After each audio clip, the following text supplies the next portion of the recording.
প্রতিদিনের সেই একই নাস্তা, রুটি বা পরোটা। আজকে আর খেতে তেমন একটা ভালো লাগছিল না। তাই সকালবেলায় কিন্তু মায়ের কাছে বায়না করলাম আজকে চাপটি খাবো। তো আমরা তো চাপটি বলি, অনেকে হয়তোবা গোলা রুটি নামেও চিনে থাকবেন। অনেকে গোলা রুটি বলেন আর আমরা তো চাপটিই বলি। তো নাম যেটাই হোক, জিনিস তো একই জিনিস। তো সেটাই আসলে আজকে আম্মা বানাচ্ছিল আর আম্মার হাতের এই চাপটিটা খেতে কিন্তু আমার কাছে ভীষণ ভালো লাগে। তো সকাল সকাল আজকে সেই রুটি আর পরোটা থেকে একটু ব্যতিক্রম কিছু মনে হলো খাবো। তো এর জন্য সেই এই যে চাপটি রুটিটা আম্মা বানিয়ে দিচ্ছিল, তো সেটাই আজকে খাবো। তো আমি বলেছিলাম একটু একদম শক্ত শক্ত করে মচমচে করে ভাজার জন্য। তো একটু পুড়ে পুড়েও গেছে, তো আমার কাছে আবার এটা বেশ ভালো লাগে। তো ওই দিন তো যে গাছগুলো লাগিয়েছিলাম সেই গাছগুলো দেখানোর জন্য চলে এসেছি। আর এই গাছগুলো যদি না দেখাই তাহলে আমার কাছেও ভালো লাগবে না। আসসালামু আলাইকুম আমার প্রিয় ভালোবাসার মানুষেরা, কেমন আছেন আপনারা সবাই? আমি কিন্তু বেশ ভালো আছি আল্লাহর রহমতে। আপনারাও নিশ্চয়ই অনেক ভালো আছেন আর সুস্থ আছেন। যে যেখান থেকেই ভিডিওটা দেখছেন আশা করছি সবাই অনেক ভালো আছেন। তো ওইদিন ওই যে মেয়ে গাছ লাগিয়েছিলাম সেই ফুলটাতে কিন্তু অনেক বড় একটা ফুল ফুটেছে। একটা ফুলই হয়েছে। আর আমার রাইবেলিতেও কিন্তু বেশ সুন্দর রাইবেলি ফুটেছে। দেখতে কিন্তু কিছুটা গোলাপ ফুলের মতন লাগছিল, অনেক বড় বড় আকৃতির ছিল। মানে রাইবেলি তো এমনিতেই আকারে একটু বড়ই হয়, আর এটা কিন্তু বেশ সুন্দর আর এত সুন্দর গন্ধ ছিল, মাশাল্লাহ। একদম একটা ফুলেই মন ভরে গেছে, এমন আরো গুলো ফুটবে। এই যে দেখেন, মানে এত সুন্দর, যেটা মানে ভাষায় প্রকাশ করা যাবে না। আর সুন্দর গন্ধ, একটা রাইবেলি গাছ থাকলেই যথেষ্ট। আর এই যে বাহারি কচু পাতা, সেটাও দেখতে কিন্তু অনেক সুন্দর। আসলে কিছু কিছু গাছ আছে যেগুলো আসলে ফুল না হলেও তারা পাতা দিয়ে সৌন্দর্যে আসলে মন ভরিয়ে দেয়। তো সেরকম কিছু গাছ কিন্তু এগুলো। যে বিনা গাছটাও কিন্তু ফুল হয় না, কিন্তু এমনিতেই দেখতে ভীষণ সুন্দর। আর এই যে আমার সেই পত্তলিকার গাছগুলো, ওগুলো কিন্তু ডালপালা মেলছে। আর আশা করি সামনে ফুলও আসবে। তো নাস্তা কিন্তু এদিকে অলরেডি হাজির। নাস্তা চলে এসেছে, সেই গরম গরম চাপটি। তো তখনই আম্মাকে বলছিলাম যে এর সঙ্গে একটু ভর্তা হলে কিন্তু বেশ ভালো হতো।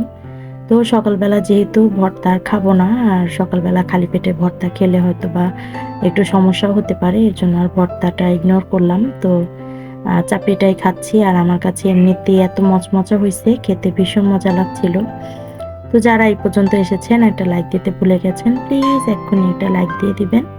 আর বাকি ভিডিওটা কন্টিনিউ করবেন। নতুন হয়ে থাকলে অবশ্যই চ্যানেলটাকে সাবস্ক্রাইব করে দিয়ে যাবেন। পাশে থাকা বেল আইকনটি অন করে দিয়ে যাবেন পরবর্তী ভিডিও নোটিফিকেশন পাওয়ার জন্য। তো চাপড়িটা খেয়ে এরপরে যে এক কাপ চা নিয়ে বসেছি। আর আজকে বললাম না, একটু সব কিছু ব্যতিক্রম ধর্মী হচ্ছে। মানে সবসময় কিন্তু আমার কাছে দুধ চা খেতে ভীষণ ভালো লাগে, আমি পছন্দও করি। কিন্তু আজকে মনে হলো কি দুধ চা খাবো না, আজকে রং চা খাবো, তাও আবার লেবু দিয়ে। তো এর জন্য সেই লেবু দিয়ে একদম রং চা বানিয়ে নিয়ে এসেছি। তো রং চাটাও এত মজা হয়েছিল। আর আমার কাছে রং চা মনে হয় লেবু ছাড়া একদম চলে না। মানে আমার ঘরে যখন লেবু থাকে তখনই মনে হয় কেবল আমার রং চা খেতে ভালো লাগে। রং চা মানে আমার কাছে লেবু দেওয়া। আর রং চাটা লেবু ছাড়া খেলে মনে হয় যেন আমি, মানে ওই যে কোক আছে না, কালো কোকটা, মনে হয় ওইটা খাচ্ছি ওরকম। আমার রং চা তেমনটা পছন্দ না, কিন্তু মাঝে মাঝে লেবু দিয়ে খেতে কিন্তু বেশ ভালো লাগে। তো এখন এই যে চলে আসলাম দুপুরে রান্নাবান্নার আয়োজনে। তো বললাম যে আজকে সব ব্যতিক্রম ধর্মী করবো, এর জন্য আজকে অন্যরকম একটা দিন কাটাবো। সেই সকাল থেকেই শুরু হয়েছে সব কিছু ভিন্ন রকম। তো এর জন্য আজকে রান্নাবান্নাটাও ভাবলাম একটু ভিন্ন রকমের কিছু করব। ওই প্রতিদিনের সেই তরকারি ভাত ডাল ওগুলো আর আজকে খাবো না। আজকে একদমই অন্যরকম কিছু করার চেষ্টা করছি। তো ডাল নিয়েছি এখানে, মসুরির ডাল। তো ডালটা একটু ধুয়ে নিচ্ছি।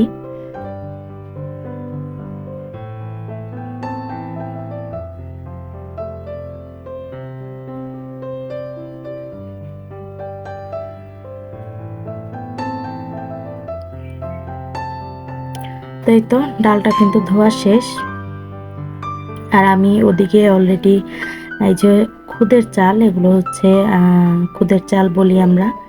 তো সেই খুদের চালটা দুই রকম হয়, একটা হচ্ছে সেদ্ধ চালের খুদের চাল হয়, আর একটা হয় পোলাওয়ের চালের। তো ওটা না, আজকে সেদ্ধ চালেরটাই নিয়েছি।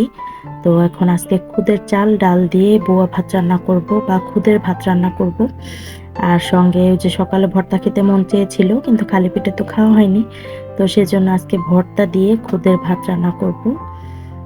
তো আমি এখানে কিন্তু অলরেডি পেঁয়াজ, আদা, রসুন, একটু কাঁচামরিচ এগুলো দিয়ে ভেজে সুন্দর করে কষিয়ে নিয়েছি। এখন এই যে চাল ডালটা ধুয়ে আগে রেখে দিয়েছিলাম ওইটা দিয়ে দিলাম। তো এখন এইটা একটু তেলের মধ্যে কষিয়ে নিব। আর সঙ্গে দিয়ে দিব 2টা এলাচ, দারচিনি আর তেজপাতা, আর 2-3টা কাঁচামরিচ দিয়েছি, শুকনো মরিচ। তো দিয়ে একটু কষিয়ে তারপরে পরিমাণ মতন আসলে পানি দিয়ে দিব।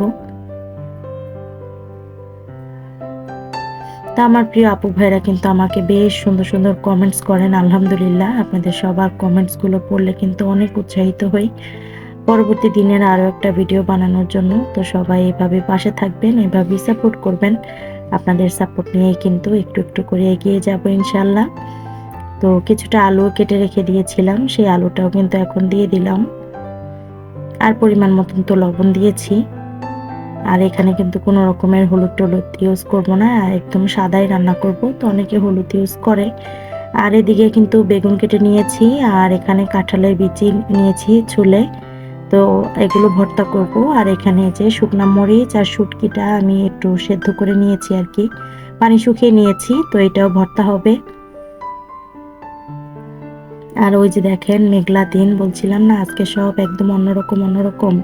তো হঠাৎ করে মানে বৃষ্টি চলে এসেছে। তো আপনাদের ভাইয়া আজকে বৃষ্টিতে ভিজছিল, তো আমাকেও ডাক দিচ্ছিল যে তুমি এসে একটু ভিজে যাও, ভাল লাগবে। কিন্তু এমন ভাবে আকাশে মানে গর্জন করছিল, আমি তো ভয়ে একদম বাইরেই বের হইনি। আর বলছিলাম আপনি ভিজতে থাকেন, আমি আর বাইরে বের হব না, আমার তো ঘরে বসেই ঠান্ডা লাগছিল, শীতে ধরে গিয়েছে একদম। তো ওনার কাঁপুনি দেখে আমি বুঝতে পেরেছি যে মানে ঠান্ডাই লাগছিল।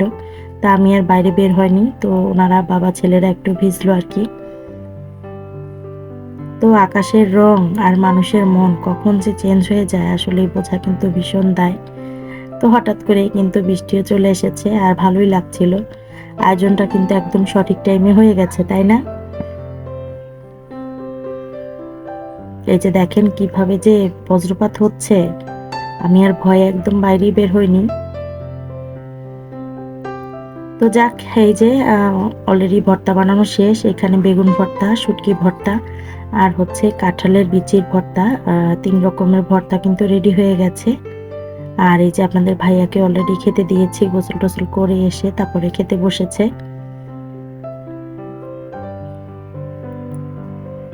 তো তার আসলে এই ধরনের খাবারটা বেশ পছন্দ।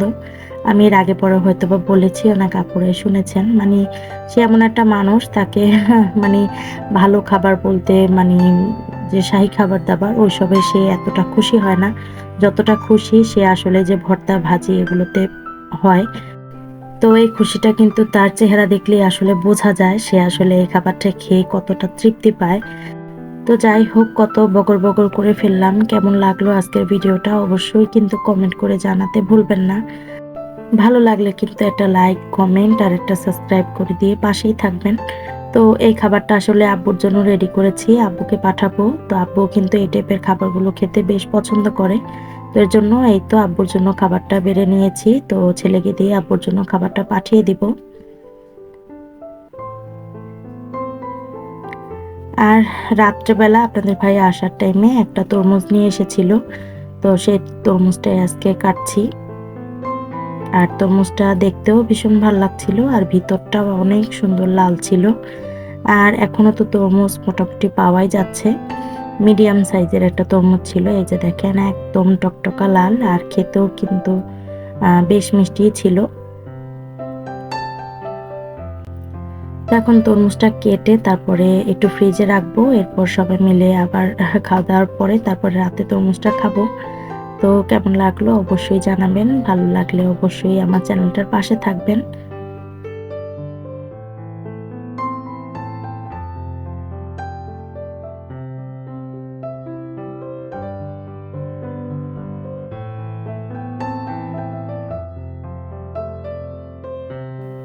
তো এই তো তরমুজটা কিন্তু অলরেডি কেটে নিয়েছি। তো আর বেশি বড় করব না, আজকের ভিডিওটা এখানেই শেষ করব। আজকের মতন আল্লাহ হাফেজ, আসসালামু আলাইকুম।